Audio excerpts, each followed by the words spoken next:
이번 시간은 2013년 3월 10일 날 시행했던 소방관계법규 문제풀이를 하도록 하겠습니다. 먼저 1번 문제 봅니다. 1번 문제는 화자보수 대상 소방시설의 화자보수 보존기간이 다음 중 다른 것은 이렇게 되는데, 이건 시험 문제 굉장히 잘 나와요. 굉장히 잘 나오니까 이거는 반드시 이제 기억을 해야 되겠고, 하자가 뭐고, 그리고 또 보수를 왜 해야 되는가, 거기에 대해서 먼저 얘기를 합니다. 하자라고 하는 거는, 소방시설이 설계 도수대로 설치가 되지 않았다는 거예요. 설계한 대로 설치가 되지 않으니까 어떤 문제가 있겠어요? 성능에 문제가 있겠죠. 기능에 문제가 있겠죠. 또 보기가 싫을 수도 있겠죠. 그래서 그런 부분들을 뭐라고요? 하자라 그래요. 하자. 그럼 하자는 그런데 문제가 없도록 해야 되는데 그걸 뭐라 그래? 보수라고 해. 보수. 그럼 하자 보수는 누가 해야 될까? 소방시설을 설치한 공사업자가 해야 된다는 거지. 근데 공사업자가 공사 끝나고 공사 대금 받아서 가버리면 어때요? 곤란하니까 공사를 하기 전에 하자가 발생하면은 보수를 하게끔 보정을 해놔야 된다는 거예요. 그래서 이게 법률에 어때요? 규정이 되어 있는 거예요. 그러면 소방시설 공사법에서 하자 보수 보증은 어떻게 나누느냐? 그게 이제 두 가지로 나누고 있어요. 하나는 뭐냐면은 하자 보수 보증 기간이 2년인 거, 또 하나는 하자 보수 보증 기간이 3년인 거예요. 3년인 거. 그래서 이거는 문제가 나오면 항상 어떻게 나올까? 다음 중 하자 보수 보증 기간이 다른 것은 이렇게 나오겠지. 다른 것은 이 말은 무슨 말이야? 2년짜리하고 3년짜리를 구분해야 된다는 얘기야. 2년짜리와 3년짜리를 구분해야 되는데 그 2년짜리와 3년짜리를 어떻게 구분할 것인가, 또 어떻게 외울 것인가, 이제 이런 고민을 해봐야지만 쉽게 외워질 수 있다는 거지, 그치? 자, 그래서 법률에는 공사법 시행령 제6조에 보면은 2년과 3년 이렇게 이제 구분해놓고 있어요. 구분해놓고 있는데 그 내용들을 찬찬히 살펴보면은 어떤 특성을 가지고 있느냐? 하자 보수 보증 기간이 2년이라고 하는 거는 2년 이내에 발생한 고장에 대해서는 책임을 지겠다는 거야. 3년이라고 하는 것은 3년 이내에 발생한 고장에 대해서는 책임을 지겠다는 얘기인데, 그러면 3년을 둔다는 얘기는 이거는 뭐냐면은 아주 더 중요한 사항이다라는 얘기고, 또 그만큼 동작이 안 되어서는 어때? 작동이 안 되어서는 안 된다는 얘기야. 그래서 2년짜리는 주로 고장이 잘 안 나고 문제가 안 되는 전기장치들이 많아요. 전기장치들. 3년은 뭐냐면은 기계장치들이 많다는 거야. 기계장치. 우리가 기사시험 자체도 뭐예요? 전기하고 기계하고 이렇게 구분하고 있잖아. 그처럼 기계 분야, 전기 분야 이렇게 나눠서 2년, 3년 이렇게 돼 있는 경우가 많다는 거야. 그러면은 전기에 해당하는 것은 뭐가 있느냐? 전기에 해당하는 것은 가장 대표적인 게 뭐가 있어? 경보설비가 있잖아요. 경보설비. 그 다음에 또 뭐가 있냐면은 피난설비요. 경보설비 또는 피난설비. 이런 것들은 대체로 전기장치들로 구성되어 있는 게 많아요. 그 다음에 이제 3년짜리는 뭐냐면은 소화설비예요. 소화설비가 있고, 또 이제 소화설비는 크게 두 가지 개념이 있었잖아. 관개인이 사용하느냐, 아니면 소방대가 사용하느냐 하는 관점에서 보면은, 소화활동설비. 그래서 이제 크게 이렇게 이제 구분을 해볼 수 있어요. 또 뭐가 있냐면은 소화용수설비. 그래서 큰 어떤 범위가 두 개로 나뉘어지니까 전기설비에 해당하는 경보설비, 피난설비, 기계 쪽에 해당하는 소화용수, 소화활동설비, 뭐 이렇게 이제 구분해보면 돼요. 근데 이제 문제는 이 안에 구체적으로 이제 뭐가 포함되는가 이런 것도 이제 구분해봐야 된단 말이야. 그래서 여기대로 그대로 다 맞추면 돼요. 그래서 해설에 한번 보세요. 어떻게 되냐면은 먼저 피난기구 피난설비. 유도등 유도표지 경보설비, 피난설비. 비상경보설비, 이거 비상경보설비는 경보설비잖아. 그치?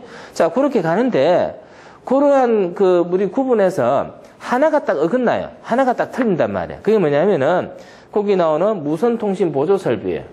무선통신보조설비에 거기다 표시를 해놔.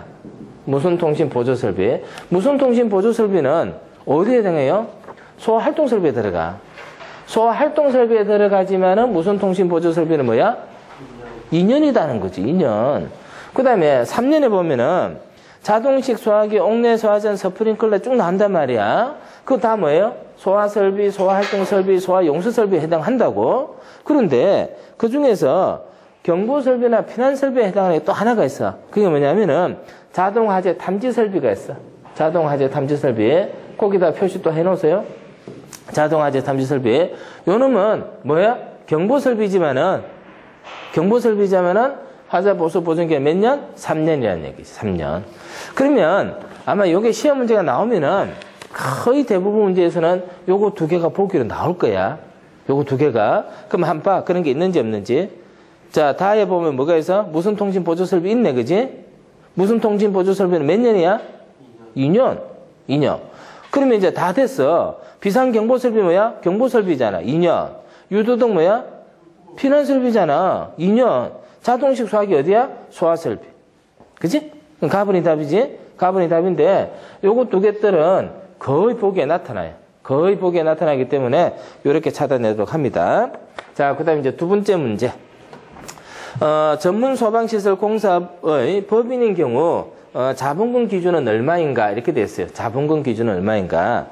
자, 우리는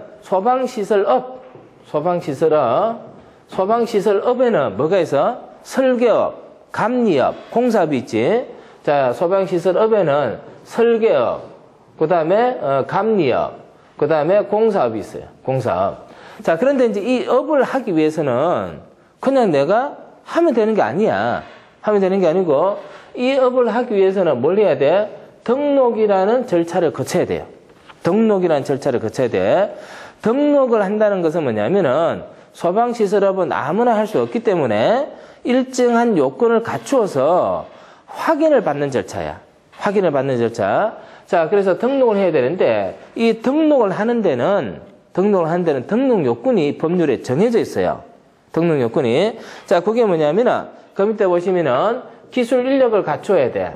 기술 인력. 자, 그 다음에 또 뭐가 있어? 자본금을 갖추어야 돼. 자본금. 또 뭐가 있어요? 영업 범위하고 나오는데 영업 범위. 얼마만큼 영업할 수 있는가. 이런 것들이 이제 정해져 있는데 기술 인력과 자본금 요걸 갖추고요. 등록이라는 절차를 거쳐야지만 뭘 할 수 있느냐면은 영업을 할 수가 있어요. 자, 그런데 이 소방시설 공사업은 다시 두 가지로 나눌 수가 있어. 다시 두 가지가 뭐냐면은 전문업이 있고 일반업이 있어요. 전문업이 있고 일반업이 있는데 일반이라고 하는 것은 다시 두 가지로 나누지. 어떻게 나누어? 기계 분야하고 전기 분야. 기계 분야만 하겠다. 전기 분야만 하겠다. 그럼 뭐가 돼? 일반 공사업이 되는 거야. 근데 이거 두 개를 다 하겠다 이러면 뭐야? 전문 공사업이 되는 거야. 전문. 그래서 지금 문제는 뭐야? 전문 소방시설 공사업일 때 등록을 하기 위한 자본금 기준이 얼마가 되느냐. 그럼 이건 어떻게 돼요? 법률의 기준이 정해져 있기 때문에 우리는 법률의 내용을 어때? 외워야 된다는 거야. 응? 자, 그러면 이제 그 밑에 해설 한번 봅니다. 전문 소방시설 공사업에 있어서 기술 인력과 자본금 나와요. 자본금. 자, 근데 그 자본금에 가보니까 다시 두 가지로 나눠 놓고 있어. 어떻게 두 가지야? 개인이 하는 경우, 법인이 하는 경우, 이렇게 나눠 놓고 있는데, 개인이 하는 경우는 자본금이 얼마가 있어야 돼요? 1억 원이 있어야 돼. 자본금 1억. 법인이 하는 경우는 자본금이 얼마가 있어야 돼요? 2억 원 이상이 있어야 돼요. 2억 원 이상. 그러면, 지금 봐. 시험 문제가 나왔을 때, 우리는 뭐를 구분해야 되느냐? 자, 시설업 중에서 설계, 공사, 감리 공사 중에서 뭐야? 공사업이다, 그지? 공사업은 다시 전문과 일반이 있어. 그 중에 뭐야? 전문에서 자본금은 개인인 경우와 법인인 경우로 나누고 있어. 근데 문제는 뭐가 나온 거예요? 법인인 경우하고 나왔잖아, 그지? 법인인 경우. 그래서 여기서 요거 찾아야 되고, 여기서 다시 요거 찾아야 되는 거야. 요렇게 해서 2억 원 이상, 요렇게 기억을 합니다. 그 답은 몇 번 하면 되겠어? 답은 하면 되겠죠, 그죠? 2억 원 이상. 그래서 요렇게 이제 하나가 정리가 되어졌다면은 다음번 문제에서는 뭐가 나올 수도 있겠어? 거꾸로 가봐. 다음번 문제에서 뭐가 나올 수 있겠어? 개인은 얼마입니까? 이렇게 물어볼 수 있지. 그래 안 그래? 개인은 얼마입니까? 그러면 그 다음 일반은 얼마입니까? 이렇게 물어볼 수 있겠지? 일반은 얼마입니까? 그 다음 또 뭘 물어보겠어? 감리업 하려면 어떻게 해야 되냐? 이거 물어볼 수 있겠지? 그렇잖아. 그래서 공부를 한다는 얘기는, 시험 문제를 풀어본다는 얘기는 이러한 생각들을 여러분들 할 수 있어야 돼. 응? 자, 지금 여기서는 문제는 답은 뭐야? 2억 원 이상이에요. 그죠? 2억 원 이상. 자, 그 다음에 3번 문제 갑니다. 소방 업무에 필요한 경비의 일부를 보조하는 국고보조 대상 사업의 범위가 아닌 것은 했습니다. 국고보조 대상 사업의 범위가 아닌 것은, 우리는 이제 소방 관련 법에 의해서 소방 활동을 하기 위해서는, 불을 끄기 위해서는, 또는 구조구급을 하기 위해서는 뭐를 확보해야 되느냐 하면은 소방역을 확보해야 돼요. 소방역. 자, 그런데 이 소방역은 크게 어떻게 나누느냐? 인적 요소와 물적인 요소로 나누어요. 인적 요소와 물적인 요소. 인적 요소는 뭐냐면은 가장 기본적으로 소방대야. 소방대.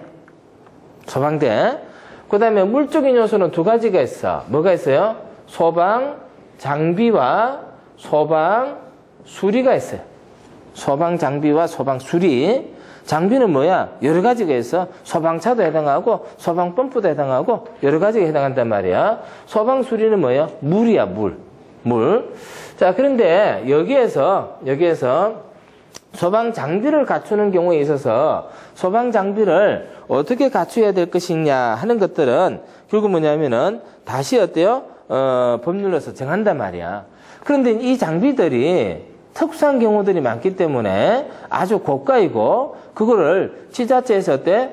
확보하기는 곤란할 수도 있고, 또 우리가 소방 응원이라고 해서 우리 관할구역에 소방력이 부족할 때는 다른 지역에 있는 소방대가 온단 말이야.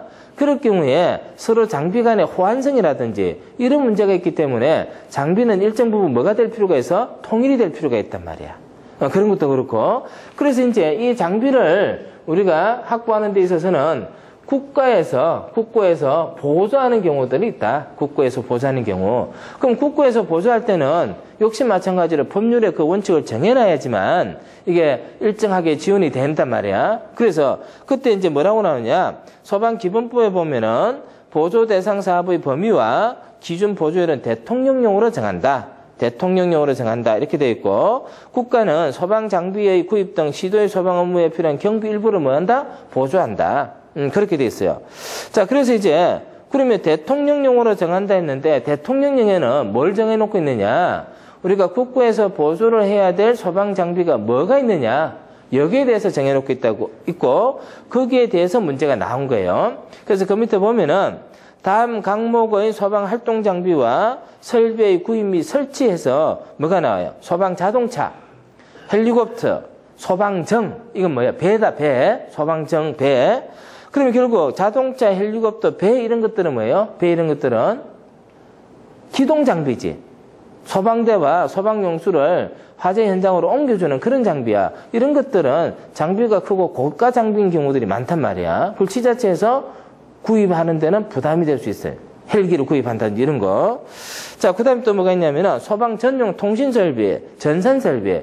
이런 거는 가령 통신은 무전기가 각각 다른 걸 써서 통신이 안 되면 어때?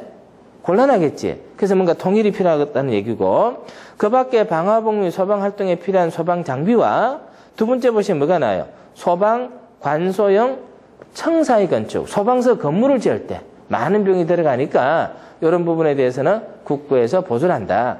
그 대상이냐 아니냐 하는 거예요. 그 대상이냐 아니냐. 그러면 거기 보면은 가해 소방 활동 설비, 소방 자동차, 소방정, 소방 전용 통신 설비 하니까 소방 활동 설비 여기 틀렸죠? 소방 활동 설비는 누가 설치하는 거야?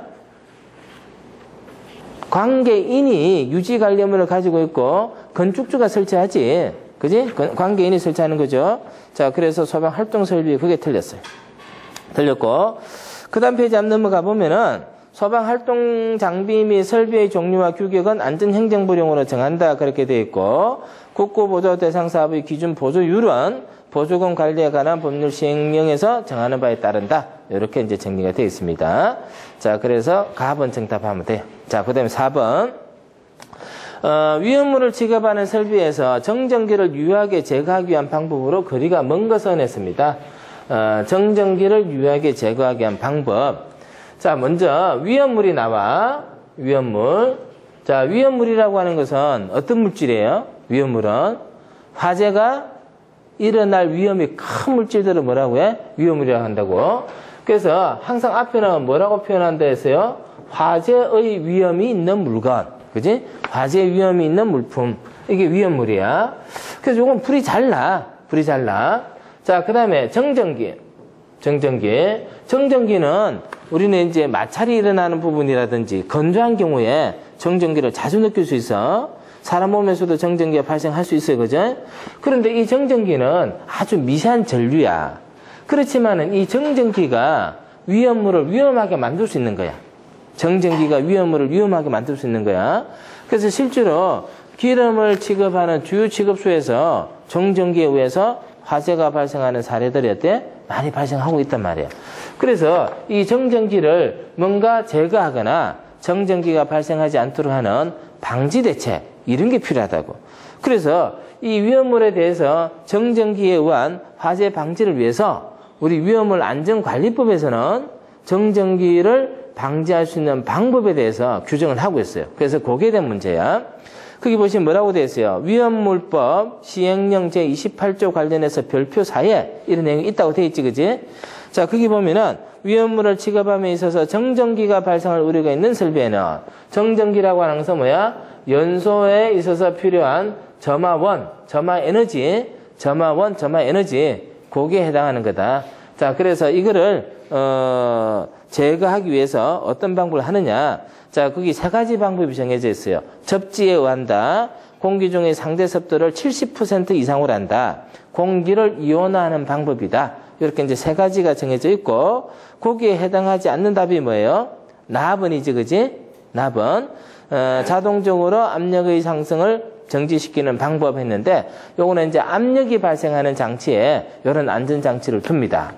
자, 그 다음에 정전기라고 하는 것은 우리가 마찰에 의해서 대전되어졌던 것이 방전되면서 발생하는 정전기 스파크를 말하는데, 그거를 이제 방지하기 위해서는 어떻게 되느냐? 접지를 통해서 방전되는 전류를 어디에다가 보내는 거야? 땅 속에다 보내는 거지. 그게 접지한 방법이고, 그 다음에 공기를 이온화해서 그 이온하고 반응을 하도록 만드는 게 뭐예요?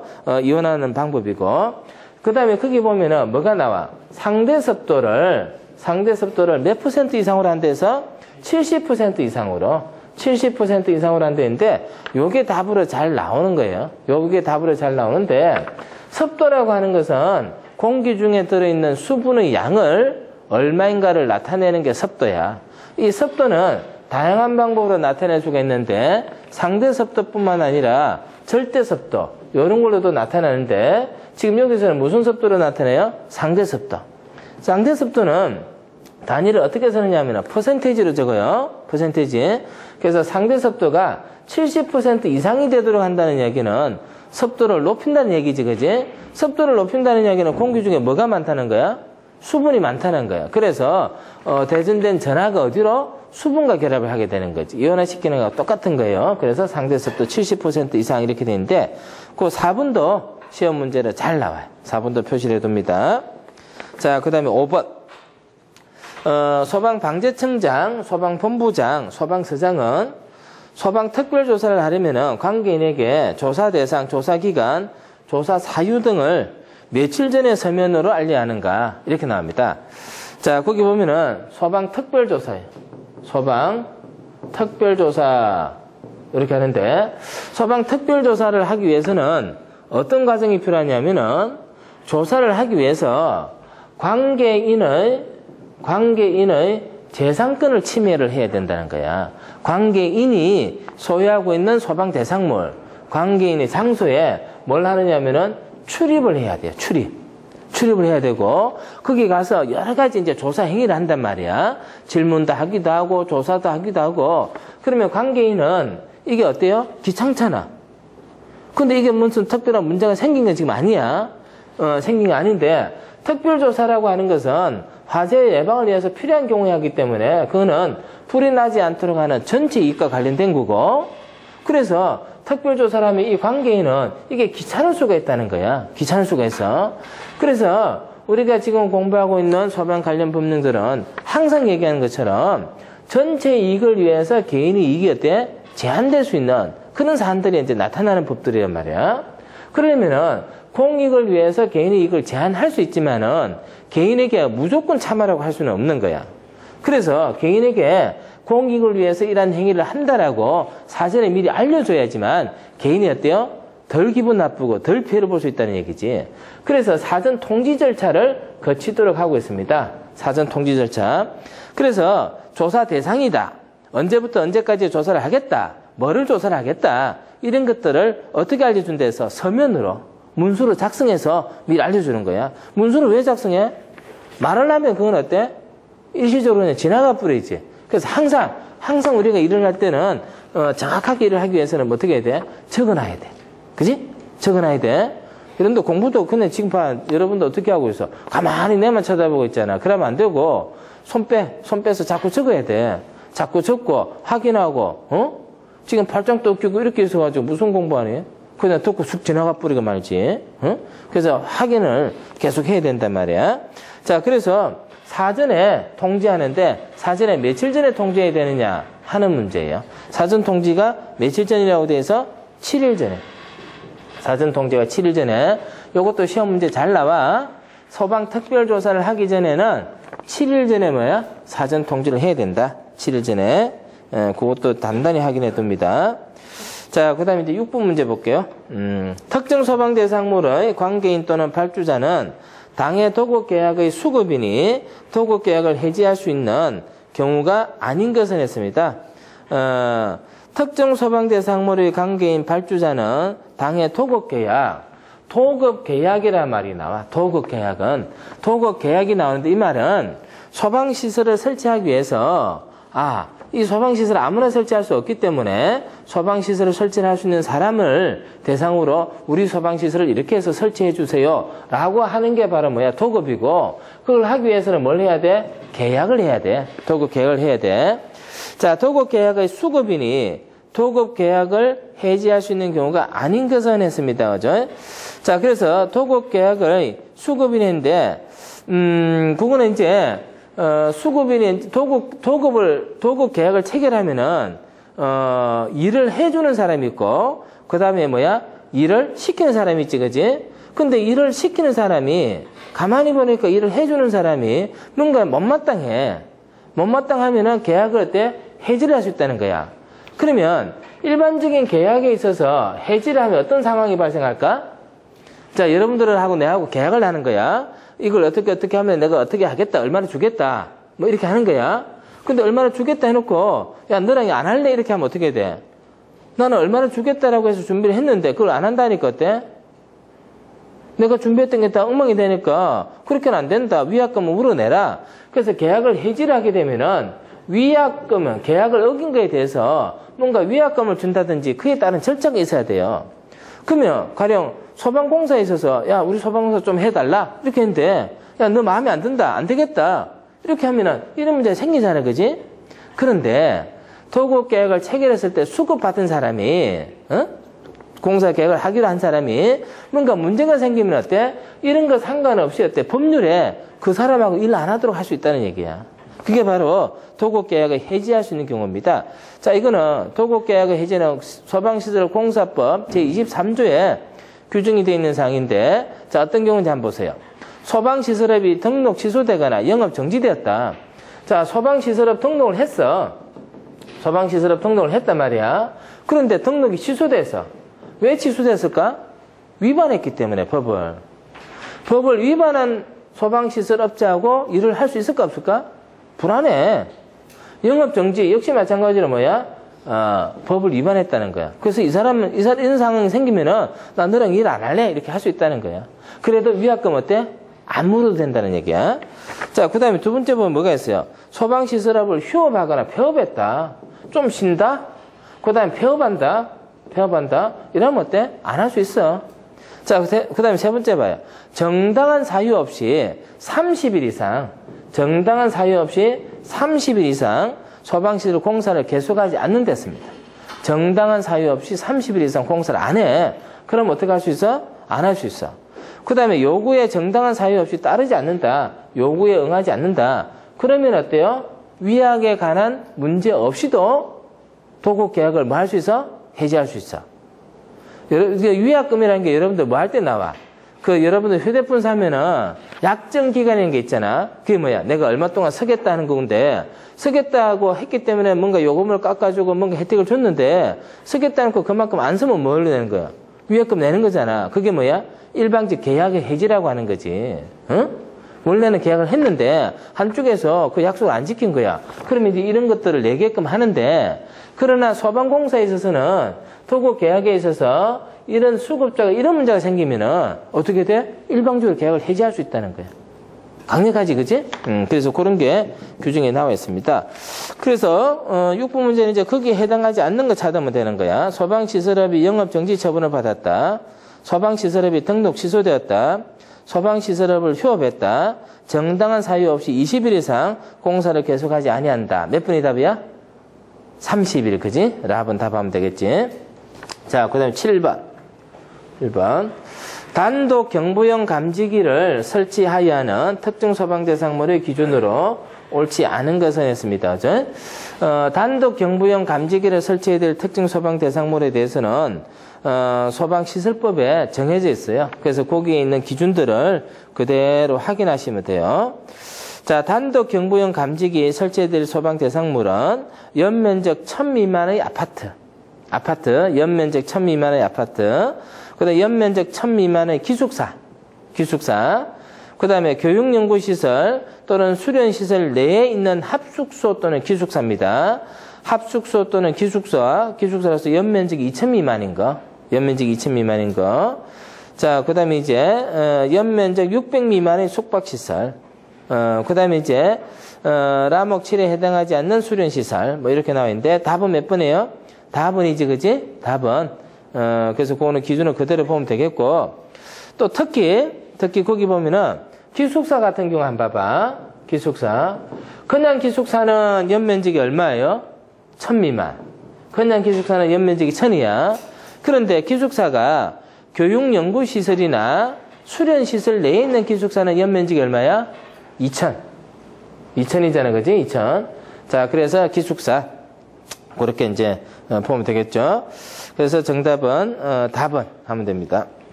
자, 그 다음 8번. 합성수지류 방염업의 방염처리시설 중 하나 이상의 시설을 갖춰야 하는데 이에 해당하지 않는 것은 했습니다. 이제 우리가 앞에서 소방시설업에 대해서 얘기를 했는데, 소방시설업을 하기 위해서는 뭐 해야 돼? 어떤 절차를 거쳐야 돼요? 등록이라는 절차를 거쳐야 되지. 근데 소방시설업은 뭐가 있어요? 설계업도 있고, 공사업도 있고, 감리업도 있어요. 설계업, 공사업, 감리업. 이렇게 이제 세 가지가 있는데, 그 다음에 이거 말고 뭐가 있어? 방염업하고 관리업이 있어. 방염업하고 관리업. 요거는 소방시설 공사법에서 규정하고 있고, 요거는 소방시설 설치법에서, 소방시설법에서 규정을 하고 있어요. 그죠? 자, 그래서 이제 이렇게 있는데, 이런 업을 영위하기 위해서는 등록이라는 절차를 거쳐야 된다 했어요. 등록을 하기 위해서는 여러 가지 이제, 등록 요건을 갖춰야 된다 했는데, 지금 이제 거기도 보면 뭐라고 나오냐면은, 합성 수지류에 대한 방염업을 하는 거야. 방염업인데, 방염을 어디에 하냐에 따라 다시 구분하고 있고, 거기에 따라서 갖춰야 될 시설이 달라진단 말이야. 근데, 방염업 중에서도 뭐를 방염하는 거야? 합성 수지를 방염하는데, 거기에서 갖춰야 될, 그지? 제조 또는 가공 공정에서 방염 처리라는 합성 수지류의 방염 처리 시설에 있어서 갖춰야 될 게 뭐가 있어? 제조 설비와 가공 설비와 성형 설비가 있어야 되는데, 성형 설비에 이송 설비는 어때? 해당 사항이 없지, 그지? 그래서 그게 틀린 거야. 그게 틀린 거고, 이런 내용들도 역시 마찬가지로 법률의 기준에 의해서 정해지는 사항들이기 때문에 법률에서 정하고 있는 대로 확인하면 되는 사항이에요. 이송한다는 이야기는 어디서 나오냐? 위험물 안전관리법에서 나와. 위험물 안전관리법에서 배관에 의해서 위험물을 다른 장소로 옮겨갈 때 그걸 뭐라고 하냐면은 이송이라 그래. 이송. 자, 그래서 이송. 정답은 납을 하면 되겠고. 자, 그 다음에 9번 갑니다.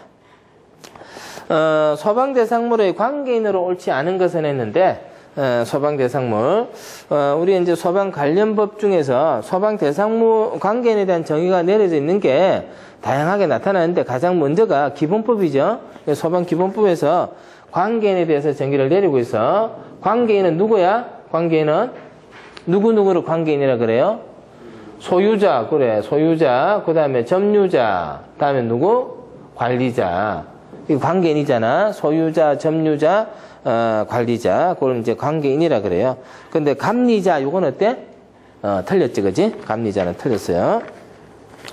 자, 그 다음에 이제 10번 문제 갑니다. 10번 문제. 소방안전관리자를 선임하여 하는 특정 소방 대상물 중 1급 소방안전관리 대상물의 일반적 기준에 해당하지 않는 것은 했습니다. 우리는 이제 특정 소방 대상물의 소방안전관리를 위하여 소방안전관리자를 선임하도록 하고 있고, 소방안전관리자는 1급, 2급, 특급 이렇게 이제 세 가지로 나누고 있죠. 특급, 1급, 2급 이렇게 이제 세 가지의 소방안전관리자 선임이 가능한데, 지금 문제는 1급 소방안전관리 대상물이 어디냐 하는 거예요. 1급 소방안전관리 대상물이 어디냐 하는 건데, 여기에 대해서도 시험 문제 잘 나와요. 잘 나오니까 표시해 놓고 반드시 외우도록 합니다. 자, 우선 그 밑에 보면은 제일 먼저 뭐가 나와? 연면적이 15,000제곱미터. 15,000제곱미터 이상인 특정 소방 대상물에는 1급 소방안전관리자를 둬야 돼요. 연면적이 15,000 이상이다. 이 말은 뭐야? 소방 대상물의 규모가 어때? 크다. 특정 소방 대상물의 규모가 어때? 크다. 이런 뜻이에요. 자, 그 다음에 두 번째 보면 뭐가 나와? 연면적 15,000이 안 되더라도, 연면적 15,000 이상이 안 된다 하더라도, 층수가 얼마입니까? 층수가 11층 이상이야. 층수가 11층 이상. 이 말은, 이거는 특정 소방 대상물의 규모가 크기 때문에, 안전관리가 필요하다는 거예요. 자, 그 다음에 이제 가연성 가스. 가연성 가스를 얼마? 몇 톤 이상이라 했어요? 1,000톤 이상. 1,000톤 이상. 자, 요게 뭐냐면은 1급 소방안전관리 대상물이 됩니다. 그래서 거기에서 이제 해당하지 않는 걸 찾으면 돼요. 거기에서 해당하지 않는 거 찾으니까 그건 굉장히 쉬워. 가번에 뭐가 나와? 연면적 15,000 이상, 나번에 11층 이상, 라번에 뭐요? 1,000톤 이상. 그지? 자, 그렇게 됐고, 그럼 답은 돼. 그런데 요거는 굉장히 쉬운 문제인데, 어디까지 여러분들이 봐야 되냐? 밑에 해설을 한번 보세요. 해설을 보면은, 별표 이하의 특정 소방 대상물 중 1호에 따른 특정 소방 대상물을 제외한 다음 항목의 어느 하나에 해당하는 것으로서, 자, 거기 보면 뭐가 나와? 아파트. 그 다음에 또 뭐가 나와요? 동식물원. 자, 그 다음에 또 뭐가 나와? 철강 등 불연성 물품을 저장 취급하는 창고. 자, 창고인데 어떤 창고야? 불연성 물품을 저장하는 창고야. 창고. 그런데 불연성 물품은 어떤 게 있어? 철강과 같은 불연성 물품을 저장하는 창고. 그 다음에 위험물 저장 및 처리 시설 중에서 위험물 제조소 등이라고 하는 것은 위험물 제조소, 저장소, 취급소를 말해. 위험물 제조소 등. 자, 그 다음에 또 하나가 있어요. 뭐가 있어? 지하구. 자, 요거는 요렇게 나와 있는 이 5가지 항목은 이러한 규모에 해당한다 하더라도 용도가 소방안전관리가 필요 없는 사항이기 때문에 안전관리자를 두지 않아도 된다는 얘기야. 그럼 예를 들어서 건물의 층수가 11층이 넘어가면은 20층짜리 건물에는 소방안전관리자 누굴 둬야 돼? 1급을 둬야 돼. 근데 20층짜리 아파트는 1급을 두지 않아도 된다는 얘기야. 1급을 두지 않아도. 자, 그래서 그 얘기인데, 자, 요거는 왜 그러냐 한번 봅니다. 자, 먼저 여기서 위험물 제조소 등이라고 하는 것은 소방시설법에 의한 안전관리가 필요 없어요. 왜 그러냐? 요놈은 위험물 안전관리법에서 다루어요. 위험물 안전관리법에서 위험물 안전관리를 한단 말이야. 이건 필요 없고, 그지? 자, 그 다음에 동식물원하고, 그 다음에 지하구, 이거는 뭐냐? 이거는 안전관리를 하지 않아도 돼. 왜 그래? 사람이 거주를 하지 않아. 자, 그 다음에 창고, 불연성 물품이 들어가 있는데, 창고도 거주 용도는 아니지만은, 사람이 뭐, 드나들긴 들어요. 근데 그 안에 있는 창고에 있는, 저장하는 물품이 뭐야? 불연성이지. 그래서 안전관리 필요성이 없다는 거고. 그 다음에 아파트 나오는데, 아파트는 소방 안전관리에 있어서 대부분 어때요? 안전관리가 필요 없는 상태로 나타나는 경우들이 많아. 아파트는.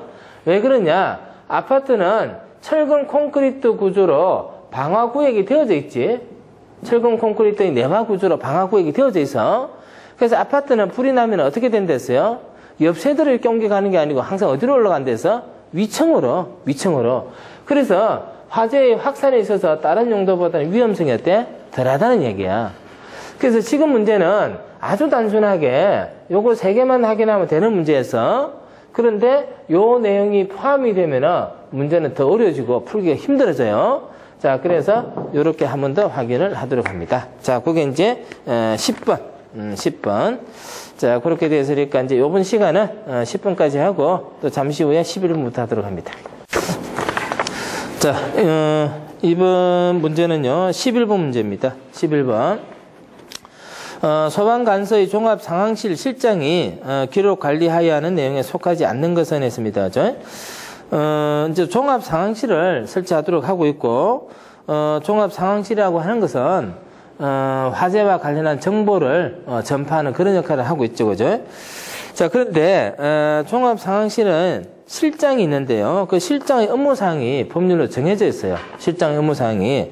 그래서 이제 이런 문제들은 조금 이제 구체적인 문제이긴 하지만은 일단은 문제로 나왔으니까 내용을 보고 답을 외울 필요가 있어요. 외울 필요가 있는데, 자, 먼저 가본 봅니다. 재난 상황이 발생되지 않도록 하기 위한 예방관리 업무 규정의 제정하고 나는데, 종합상황실은 예방관리 업무를 하는 곳이 아니죠. 종합상황실은. 자, 그래서 그 밑에 있는 해설을 한번 봅니다. 해설. 자, 종합상황실의 실장의 업무 내용이 어떤 거냐? 화재, 재난, 재해 그 밖의 구조 구급이 필요한 상황이 발생한 것에 대한 신고를 접수하는 거야. 그 다음에 접수된 재난 상황을 검토하여 가까운 소방서의 인력 및 장비의 동원을 요청하는 등의 사고 수습. 그 다음에 이제 3번째는 출동 지령과 지원 요청. 그 다음에 재난 상황의 전파 보고. 그 다음에 이제, 현장에 대한 지휘와 피해 현황을 파악하고. 그 다음에 수습에 필요한 정보를 수집하고 제공하는 거. 이런 일들을 해요.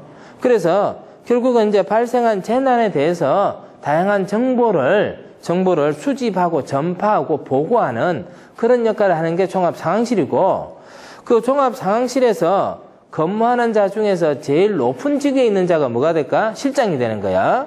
근데 거기도 보면은 최고 직위에 있는 자가 2사람 이상인 경우에는 선임자라 그래서 선임자. 그 사람이 이제 실장이 되는데, 그 종합상황실의 실장이 기록 관리해야 되는 내용에 속하지 아니하는 것 했기 때문에 그거는 가로 정답하면 되겠고, 나머지는 밑에하고 맞춰서 한번 읽어보도록 합니다. 자, 12번 문제입니다. 제조소 등의 관계인은 미연물 제조 등의 화재 예방과 화재 등 재해 발생 시 비상조치를 위해 작성하는 예방규정은 시도지사에게 언제까지 제출하여야 하는가 이렇게 되어 있습니다. 위험물 제조소 등에는 예방규정을 작성하도록 하고 있습니다.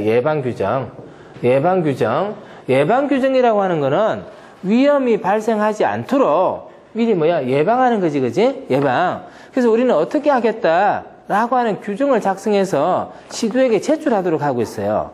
그러면 이 예방을 어떻게 하겠다는 규정을 정해서 제출한다는 얘기는 무슨 뜻일까? 그 위험물 제조소는 위험성이 클까 작을까? 크겠지. 크니까 이렇게 한단 말이에요. 그래서 예방규정이라고 하는 것은 위험성이 크니까 예방규정을 작성해서 제출하도록 한단 말이에요. 그치? 자, 그렇게 돼 있는데, 이 예방규정을 작성해야 될 대상은 역시 시험 문제 잘 나와요. 그래서 그 밑에 해설해 보면은 예방규정을 정하여야 하는 제조소 등 해가지고 1에서부터 7호까지 나오고 있죠? 거기다 표시를 해두고. 그 다음에 이 예방규정을 작성했을 때 시도에게 언제까지 제출하냐, 이게 문제예요. 그지? 문제는. 자, 그래서 그거는 제조소 등의 사용을 시작하기 전까지 제출하면 돼요. 제조소 등을 사용하기 전까지 제출하면 되니까, 그거는 답은 하면 되겠고, 그 다음에 예방규정을 정해야 되는 제조소 나오는데, 그거 한번 봅니다. 자, 그거 보면은 내용이 어떻게 되어 있냐면은 위험물 제조소 등이 나와 있고, 제조소 등이 나와 있고 그 제조소 등에 대해서 어느 정도 양 이상일 때 필요하다고 하는 양의 규제가 나와 있어요. 위험물 양. 위험물 양은 뭘로 나와 있어? 지정 수량의 배수로 나와 있지. 그치? 그래서 지정 수량의 배수라고 하는 것은 숫자와 연관되어져 있기 때문에 자, 그걸 봐야 되는데 자, 제일 먼저 지정 수량의 배수가 없는 게 있어. 없는 게 뭐가 있어? 안반 탱크 저장소와 이송 취급소. 그치? 자, 그래서 안반 탱크 저장소와 이송 취급소는 지정 수량의 배수에 상관없이 여기에 해당하면 뭘 작성해야 돼? 예방 규정을 정해가지고 제출해야 돼. 그치? 자, 그 다음에 두 번째, 제조소는 뭐라고 돼 있어요? 지정 수량의 얼마? 10배. 10배인데 이상이야, 이하야, 뭐야? 이상. 이상이라고 하는 것은 양이 많다는 얘기잖아. 그래서 위험물 양이 많다는 얘기야. 그러면 가령 지정 수량의 5배의 위험물을 취급하는 제조소는 예방규정 작성해 안 해? 안 한단 말이야. 10배 이상일 때 그렇다는 얘기지. 자, 그 다음에 이제 100배에 해당하는 것은 뭐가 있어요? 100배에 해당하는 것은 5개 저장소. 그래, 5개 저장소. 그 따라 읽고 이렇게 하면 금방 외워지지. 자, 150배는 어디에 해당합니까? 옥내 저장소야. 옥내 저장소. 자, 그 다음에 200배 이상은 어디에 해당해요? 5개 탱크 저장소. 5개 탱크 저장소. 자, 이렇게 나와. 그러면 이 중에서 안반 탱크가 제수소 등의 어떤 내용으로 봤을 때 위험할까? 5개 탱크 저장소가 위험할까? 안반 탱크가 위험하지. 이거는 200배 이상 돼야 위험하잖아, 그지? 그러면 여기 보면은 옥내 탱크 저장소는 예방 규정을 작성해 안 해? 안 하지. 예방 규정을 정하지 않아. 옥내 탱크 저장소는 어떤 거야? 건물이 있고 내에 뭐가 있어? 탱크가 있어. 이 안에 뭐가 들어가 있어? 위험물이 들어가 있지. 그럼 봐봐. 이 위험물이 문제가 생겨도 돼. 탱크 안에 들어가 있으니까 좀 안전하지. 탱크가 터졌어. 그래도 또 어디에 있어? 건물 안에 들어있으니까 안전하지. 그래서 이런 경우는 위험성이 크자가 작다라고 보는 거야. 작다라고. 그래서 예방규정 정하지 않아도 돼. 그래서 일단은 요 정도는 여러분들이 기억을 하고 있는 게 좋을 것 같아요. 됐지, 그치? 자, 그 다음에 이제 13번 문제가요. 화재 경계지구 내에서 소방관서의 행정행위로 틀린 것은 했습니다. 화재 경계지구라고 하는 거는 소방기본법에서 규정하고 있는 내용입니다. 자, 그 밑에 해설에 한번 봐요. 해설에 보면은 소방기본법 13조에 나와 있는데 화재 경계지구는 어디를 대상으로 정하는지 해설 한번 봅니다. 도시. 자, 도시라고 하는 것은 기본적으로 건물이 어떻게 돼 있어? 밀집하고 있지. 도시의 건물 밀집 지역 등. 자, 도시, 건물 밀집 지역. 자, 이게 어떤 문제가 있어? 화재가 발생할 우려가 높다 했습니다. 화재의 발생 우려가 높다. 자, 그 다음에 화재가 발생하는 경우 그로 인하여 뭐가 크다? 피해가 클 것으로 예상된다. 그러면 조심해야 되잖아, 그지? 자, 그래서 어떻게 하느냐? 일정한 구역을 대통령령으로 정하는 지역을 화재 경계지구로 지정할 수 있다. 요런 데를 뭘로 정하는 거야? 화재 경계지구로 정해야. 누가 정해요? 시, 도지사가 정한다. 그지? 뭐 이런 얘기는 수탁했고. 자, 그래서 시, 도지사가 화재 경계지구를 정하면은 화재 경계지구 안의 소방 대상물, 위치, 구조, 설비 여기에 대해서 뭘 할 수 있어? 소방 특별조사를 해요. 특별조사. 자, 소방 특별조사가 나오고. 그 다음에 3이라고 적혀져 있는데 보면은 특별조사를 해서 보니까 예방과 경계를 위해서 필요하다고 인정할 때는 관계인에게 소방용수시설, 소화기구, 그 밖에 소방에 필요한 설비의 설치를 명할 수 있다. 설치 명령을 할 수가 있습니다. 어떤 결과? 특별조사 결과. 그 다음에 4라고 되어 있는데 봅니다. 본부장이나 서장은 경계지구 안의 관계인에 대하여 소방에 필요한 훈련과 교육을 실시할 수 있다. 훈련과 교육을 실시할 수 있다. 요게 화재 경계지구가 정해졌기 때문에 나타나는 사항이에요. 그래서 요걸 물어보는 거야. 자, 보기 한번 봐봐. 보기에 보면은, 보기에 뭐라고 나오는지 한번 봅니다. 가분에 보면은, 본부장, 서장은 화재 경계지구 간의 관계인에게 소방시설의 유지 관리는 자체 점검을, 얘는 자체 점검 있어 없어? 없지? 그럼 틀렸어. 자, 그 다음에 본부장 서장은 경계지구 간의 관계인에 대해서 소방상 필요한 훈련과 교육 나오지? 훈련 교육.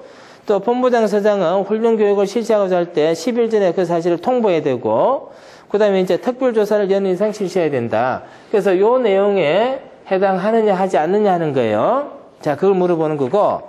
자, 그 다음에 조금 더 하나 더 심화. 해설해 보면은 소방특별조사에 보면은 소방특별조사를 할 수 있다라고 돼 있어? 하여야 한다라고 돼 있어? 하여야 한다. 요건 하여야 한다야. 자, 그 다음에 훈련교육은 하여야 한다야? 할 수 있다야? 사회 봐봐. 해설 사회. 할 수 있다. 할 수 있다. 틀리지? 응?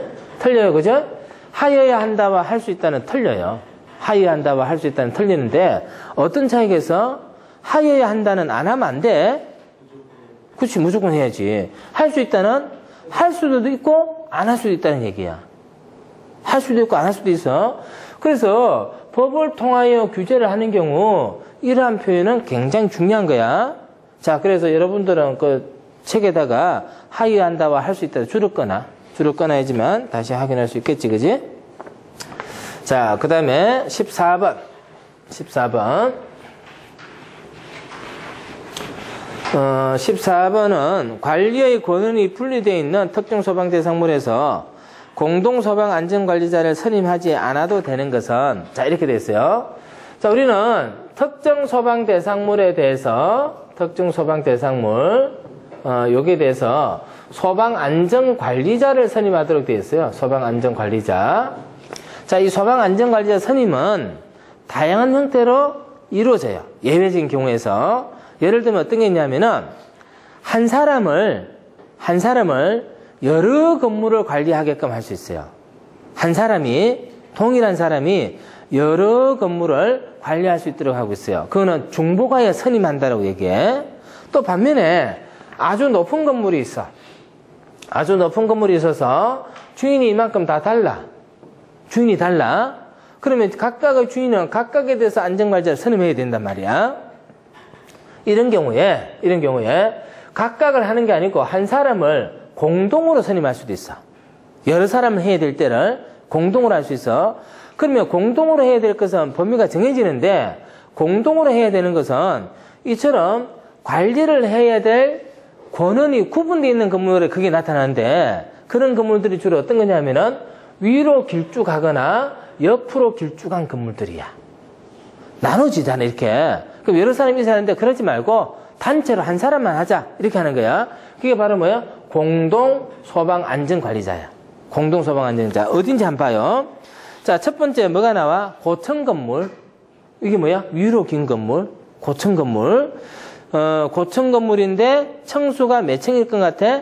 11층이겠지. 왜? 지하층을 제외한 11층 이상인 건물만 해당한다. 11층 이상의 고층 건물. 공동으로 할 수 있어. 왜? 1층부터 5층까지 집주인이 틀리고 5층부터 11층까지 주인이 틀려. 그럼 각각 있어야 되는데 그때는 어떻게? 공동으로 한단 말이야.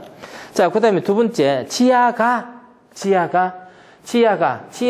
있고 또 뭐가 있어? 지하구가 있어. 지하구 앞 시간에 했어. 언제 했어? 1급 소방안전관리자 선임 대상이냐 아니냐 할 때 지하구 했어. 봐봐, 나중에 문제. 지하가 나와. 지하가와 지하구는 무슨 차이야? 응? 지하가와 지하구. 한 글자 차이잖아, 그지? 근데 엄청나게 틀려. 지하가는 땅 속에 있는 거리 같은 걸 말한다고 보면 돼. 대표적인 게 뭐야? 지하상가. 지하구는 뭐야? 땅 속에 있는 구조물이야. 땅에다가 콘크리트 박스를 만들어놔. 그 안에 뭘 집어넣어? 하수구도 쓰고, 그 안에 전선도 넣고, 가스 배관도 넣고, 그렇게 만들어 놓은 게 뭐야? 지하구야. 두 개 차이는 어떤 차이가 있어? 요거는 사람이 있고, 요거는 사람이 있어, 없어? 없다는 그런 차이지. 그래서 아까 지하구 할 때 사람 없다, 이렇게 얘기했잖아. 그러면 지하 상가 같은 데 가보면은, 이런 점포들이 막 있는데, 주인이 어때? 다 틀려. 다 틀려. 그 다음에 그 인데는 사업자도 다 틀려. 그럴 때 이런 게 어떻게 하느냐. 각각 소방안전관리자 두지 말고 한꺼번에 단체로 두자. 이게 뭐야? 공동소방안전관리자지. 그럼 봐봐. 위로 높은 것은 기준이 몇 층이야? 11층. 11층. 그래서 옆으로 긴 것은 뭐가 기준이야? 지하가. 자, 그 다음에 그 밖에 대통령령으로 정하는 특정 소방 대상물 했는데, 자, 대통령령으로 이제 구체적으로 정하는 게 나와. 자, 먼저 가해 봅니다. 복합건축물이야. 복합건축물이라고 하는 것은 용도가 2개 이상 되어 있는 거야. 용도가 복합건축물, 연면적이 얼마? 5천 이상. 자, 복합건물로서 연면적이 5천 이상인 것도 공동소방안전관리자 선임하면 되고, 복합건물로서 청수가 얼마? 5층 이상인 거. 청수가 5층 이상인 거, 요것도 공동소방안전관리자 선임할 수 있어요. 자, 그 다음에 판매시설 중에서 어떤 시장이야? 도매시장과 소매시장. 판매시설 중에서 도매시장과 소매시장. 자, 그 다음에 특정 소방 대상물 중에서 본부장서장이 지정하는 거. 이렇게 나오지. 자, 그래서 공동소방안전관리자를 선임하지 않아도 되는 것 했기 때문에 답이 뭐예요? 나번이지. 나번의 복이 뭐야? 지하구잖아. 지하구가 아니고 뭐가 돼야 돼? 가가 돼야 되잖아. 그지? 그런 게 문제 답이라고. 어? 그런 게 문제 답이야. 지하구가 아니고 지하가가 돼야 돼. 자, 그래서 14번 공동소방안전관리자 그렇게 설명하면 되겠고, 15번 갑니다. 15번 화재 조사를 하는 관계인의 정당한 업무를 방해하거나 화재 조사를 수행하면서 알게 된 비밀을 다른 사람에게 누설한 사람에 대한 벌칙은 했는데, 그 문제가 표현이 어색하네요. 이거 뭐냐면은 화재 조사를 해. 화재 조사를 하려면은 관계인이 소방 대상을 출입을 해야 돼. 출입을 해가지고 조사한다고 관계인이 하는 업무를 방해하거나 출입해서 알게 된 사실을 다른 사람에게 알려주거나 비밀을 누설하거나 이러면 어때? 공무원이 처벌을 받게 돼요. 처벌을 받게 되는데 그 처벌이 얼마냐 하는 거야. 자, 그 밑에 해설해 보면은 300만 원 이하 벌금형에 해당하는 게 있어요. 그죠? 300만 원 이하 벌금형에 거기에 해당하는 데 보면은 관계인이 정당한 업무를 방해하거나 화재 조사를 수행하면서 알게 된 비밀을 다른 사람에게 누설한 사람, 이 사람은 300만 원 이하 벌금형에 처하도록 하고 있습니다. 요것도 외워야 되는 거지. 자꾸 봐서 외워야 되는 거야. 자, 16번 갑니다. 화재의 확대가 빠른 특수가연물의 분명과 수량의 기준으로 옳지 않은 것은 했는데, 자, 이것도 안 봅니다. 우리는 불에 탈 수 있는 성질을 가진 게 뭐냐면 가연물이야. 가연물. 그 다음에 위험물이 있어. 위험물은 뭐냐면 불이 크게 날 수 있는 것들이야. 위험물. 그러면 불에 탈 수 있는 것들은 우리가 일상에서 많이 사용하고 있기 때문에 이거를 사용하지 마라 이렇게 법으로 규제하기는 곤란해. 그러나 위험물은 불이 날 수 있기 때문에 법으로 규제를 한단 말이야. 어떤 법에서 규제를 할까? 위험물 안전관리법에서 규제를 해요. 위험물 안전관리법에서. 자, 그런데 가연물 중에서 위험물 정도로 위험하진 않고 위험물만큼 위험하진 않고 그렇다고 가연물보다는 좀 더 많이 위험하고 이런 게 있어. 그걸 뭐라고 하냐면은 특수가연물이라 그래. 특수가연물. 이 특수가연물도 법으로 규제하고 있어요. 어떤 법에서 규제하고 있느냐? 요놈은 소방기본법에서 규제하고 있어요. 특수가연물은 소방기본법에서 규제를 하고 있어요. 소방기본법에서. 그래서 지금 특수가연물에 관한 문제인데 소방기본법에서 어떻게 규제를 하고 있느냐? 해설해 보면은 규제를 해야 될 특수가연물의 분명과 수량에 대해서 얘기를 하고 있어요. 예를 들어서 면화류가 나오는데 면화류는 수량이 얼마예요? 200kg 이상 돼 있지? 200kg. 면화는 뭐 별로 실감이 안 나니까 거기서 뭐 보냐면 대패밥 한번 볼까? 대패밥. 뭐 종이 부스러기 봐요. 종이 부스러기. 자, 종이 부스러기. 이거 요만큼 종이가 있어. 이거 위험해 안 위험해? 안 위험하단 말이야. 근데 이 종이 부스러기가 얼만큼 있어? 1000kg 이상 있어. 1톤 정도가 있어. 그럼 거기다 불나면 어떻게 돼? 잘 타니까 이게 위험하겠지? 그래서 그거는 뭘로 보는 거야? 특수가염물로 보는 거야. 요거는 특수가염물 아니야. 근데 이게 1000kg 있으면 그거 뭐야? 그건 특수가염물이야. 그지? 특수가염물. 그건 위험하니까 뭐를 규제를 하고 있느냐? 자, 그놈을 어떻게 저장하는지 또는 어떻게 취급하는지 여기에 대해서 어디에서 규정하고 있어요? 소방기본법에서 규정하고 있어요. 근데 이제 지금 문제는 뭐냐면은 특수가염물에 해당하는 거 하고 수량이 맞나 안 맞나 이거 보는 거야. 이런 것도 아주 난처한 문제야. 아주 곤란한 문제인데 요것도 답을 보고 그냥 요대로 갑니다. 해필 우리가 넝마 종이 부스러기 봤는데 그거는 수량이 얼마에서? 1000kg 이상이야. 그지? 400kg 했으니까 그게 틀렸네. 예. 자, 17번. 소방방지청장은 명예직의 소방대원으로 위촉할 수 있다. 이에 해당하는 사람은 명예직 소방대원. 자, 그게 이제 소방기본법에 규정이 되어졌어요. 자, 밑에 해설부터 봅니다. 소방방지청장은 다음 각 호에 해당하는 사람을 명예직 소방대원으로 위촉할 수 있다. 자, 그래서 의사상자 등 외우 및 지원에 관한 법률에 따른 의사상자는 의사자와 의상자야. 어려운 행위를 하다가 죽거나 다친 사람이야. 죽거나 다친 사람. 가령 예를 들어서 지하철 승강장에서 사람이 지하철 승강장 밑으로 떨어졌어. 기차는 오는데. 근데 그때 날쌘 사람이 하나 뛰어들어서 그 사람을 구하고 자기는 다쳤어. 그지? 자기가 잘못한 게 아니지. 남을 이롭게 하다가 다친 거잖아. 그지? 그런 사람 뭐라 그래? 의상자라 그래. 그 사람들은 사회가 어때? 뭔가 보호를 해줘야 되겠지? 그래서 뭐가 나온 거야? 의사상자 등에 대해서는 예우도 해주고, 다쳤으니까 어때? 치료도 해줘야 돼, 그지? 그게 이제 의사상자 등 예우 및 지원에 관한 법률에서 정하고 있는 의사상자는 이거는 명예직 소방대원이 될 수 있다는 거야. 자, 그 다음에 소방행정발전에 공로가 있다고 인정되는 사람. 이것도 명예직 소방대원이 됩니다. 소방대는 원래 누구야? 소방공무원. 그지? 의용소방대, 의무소방대, 그지? 그 소방대라 그러잖아, 그지? 근데 이제 명예직 소방대원은 의사상자와 소방행정발전에 공로가 있다고 인정되는 사람. 이런 사람들이 명예직 소방대원이 될 수 있습니다. 자, 거기에 해당하는 사람 했기 때문에 몇 번 하면 돼? 라번 하면 되지, 그지? 자, 그 다음 18번. 위험물 안전관리법상 제1류 위험물의 성질은 했어요. 위험물 안전관리법에서는 위험물의 분명과 성질에 대해서 얘기를 하고 있어. 아까 특수가염물은 어떤 법에서 하고 있다 그래서? 소방기본법. 그지? 자, 위험물법에서는 1, 2, 3, 4, 5, 6류가 나오는데 1, 2, 3, 4, 5, 6류. 자, 1류는 뭐냐면은 산화성 고체야. 자, 이거 다 외우지? 2류는 뭐야? 가연성 고체. 가연성 고체. 3류는 뭐야? 자연발화 금수성이지. 자연발화 금수성. 4류는 인화성 액체. 인화성 액체. 그 다음 5류는 자기반응성. 자기반응성. 6류는 산화성 액체. 그지? 산화성 액체. 지금 그거 물어보잖아. 1류는 뭐야? 1류는 산화성 고체. 요 정도는 이제 쉽겠고. 이게 왜 쉬워? 하도 나오니까, 자꾸 들으니까, 자꾸 보니까 쉽잖아. 공부가 원래 그런 거야. 한 번 보고 알 것 같으면 누가 공부 잘한다 소리 못 듣겠어? 공부 잘하는 사람들은 공부 많이 해서 잘하는 거야.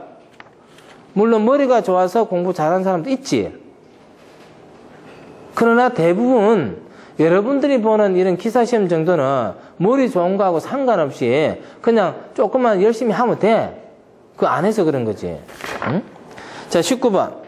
소방안전관리자를 해임한 경우 해임한 날로부터 며칠 이내에 재선임해야 하는가? 자, 이렇게 나왔습니다. 소방안전관리자 우리 앞에서 뭐 했어? 1급 소방안전관리자로 선임될 수 있느냐 없느냐 공부한 적 있지? 이분 문제에서. 그 다음 또 뭐 공부했어? 공동소방안전관리자 선임 대상이냐 아니냐 하는 문제 했지? 그냥 나오면 그거 쭉 이렇게 연관지어서 이렇게 또 한번 보란 말이야. 그럼 또 금방 외워지잖아. 자, 소방안전관리자를 해임합니다. 소방안전관리자를 선임하면은 선임 신고를 해야 돼요. 선임 신고를 해야 돼요. 그 다음에 해임하는 경우요. 해임하는 경우도 신고해야 돼요. 해임을 하고 나면 다시 선임해야 되겠지? 재선임하는 경우도 뭐 해야 돼요? 신고해야 돼요. 신고. 그러면 이 신고를 신고를 어떻게 하느냐는 절차에 관한 문제예요. 그지? 자, 그래서 그 밑에 보면은, 특정 소방 대상물의 관계에는 소방안전관리자를 다음 각호의 어느 하나에 해당하는 날로부터 30일 이내에 선임해야 된다. 자, 다음에 어느 하나에 해당하는 날 했는데, 자, 거기 보면은, 5호에 가봅니다. 소방안전관리자를 해임할 때 있습니다. 해임하게 되면요, 며칠 이내에 신고하면 돼? 30일 이내에 신고하면 되지, 그지? 선임해도 어때? 30일 이내에 신고하면 되고, 재선임하는 경우도 뭐요? 30일 이내에 신고를 하면 돼요, 그지? 자, 그래서 30일 이내입니다. 30일 이내, 신고를 해야 된다는데, 신고라고 하는 것은요, 행정학적으로 뭐라고 하느냐면은, 요건 일방적 행정행위라 그래. 일방적 행정행위. 신고하면은 그냥 끝나는 거야. 근데 허가를 받아야 되는 것은 어떻게 될까? 허가를 받아야 되는 것은, 허가 신청해서 허가를 받아야 되는 처분을 받아야 돼. 그래서 요거는 뭐라고? 일방적 행위라 그러고, 허가는 뭐라고 할까? 갔다가 와야 되니까 뭐라고 할까? 쌍방적 행위라 그래. 쌍방적 행위. 어느 게 하기가 까다로울까? 신고하는 게 쉬울까? 허가 받는 게 쉬울까? 신고 쉽지. 벌써 표현이 그렇잖아. 신고는 한다 그래. 허가는 받아야 되니까. 허가 신청해서 받아야 되니까.